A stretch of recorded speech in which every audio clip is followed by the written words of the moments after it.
Hi, Nadeem here for Smart Riding. I'm out with the INNOVV N2 for BMW, which is this unit here. It's a 6.5-inch BMW specific unit, which means it's picking up all the bike data, and it's got this really nice display. It's one of the nicest displays for the data that I've seen. I quite like this because it matches the OEM look for the 1250s and 1300s. So if you've got one of the older bikes, it gives you a bit of an update on your speedo and stuff. So it gives you up here. And if you've got the 1250 or 1300, it matches in with the way your TFT display looks. I mean, I've seen a lot of people comment and saying they want something that doesn't clash too much with the TFT. This doesn't. So the N2 for BMW does work with the Wonder Wheel.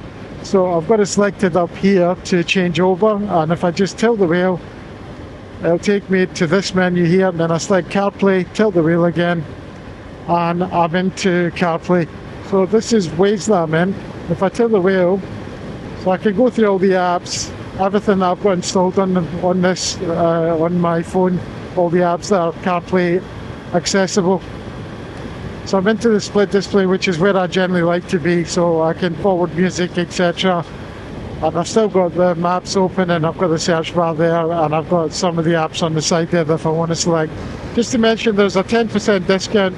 If you use the code SRG at checkout, you'll get that discount.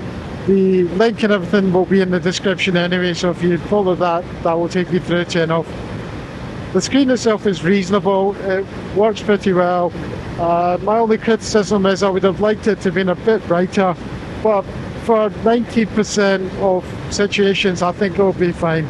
Unless you're in very, very bright sunshine that's shining straight onto the screen, that may cause you a few issues, but apart from that, I think it's acceptable.